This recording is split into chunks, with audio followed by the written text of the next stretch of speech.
Siapa nama kamu? Rizal. Rizal siapa? Saya catat kamu ya.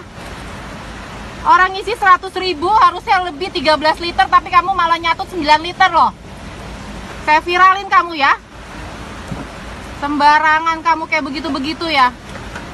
Viral di media sosial sebuah video yang memperlihatkan kemarahan seorang wanita lantaran dicurangi petugas SPBU. Usut punya usut dalam kejadian tersebut terjadi pada salah satu pom bensin di kawasan Bintaro, Tangerang Selatan. Video ini pertama kali diunggah oleh akun Instagram bernama @romansa sopir truk. Wanita yang juga perekam video tersebut mengatakan membeli BBM Rp100.000, namun oleh petugas hanya diisi 9 liter.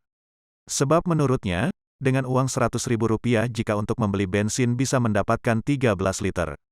Siapa nama kamu? Rizal, saya catat ya, orang ngisi bensin Rp100.000 harusnya bisa 13 liter, tapi kamu nyatut 9 liter. Saya viralin kamu ya, ucap wanita dalam video tersebut. Berdasar video tersebut diduga si perekam sedang membeli bensin berjenis Pertalite dengan perhitungan harga per liter Rp7.650. Jika per liter Rp7.650 x 13 liter sama dengan Rp99.450 dan Rp7.650 kali 9 liter sama dengan Rp68.850 dilansir dari Kompas.com, menindaklanjuti adanya kecurangan yang dilakukan oleh operator SPBU 34 152.09 Pertamina Patraniaga Subholding Commercial dan Trading PT Pertamina Persero telah memberikan sanksi pemberhentian kepada yang bersangkutan.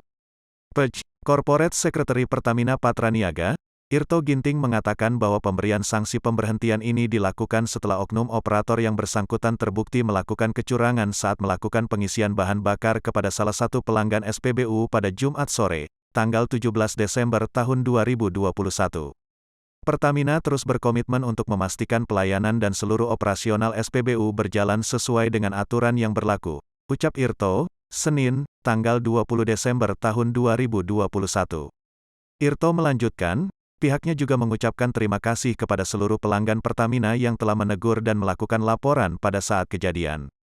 Pertamina akan terus mengevaluasi dan menerima seluruh laporan yang diberikan oleh masyarakat. Kami sangat berterima kasih atas teguran dan laporannya. Ini menjadi bahan evaluasi kami dalam memberikan pelayanan yang terbaik bagi seluruh pelanggan Pertamina, kata Irto.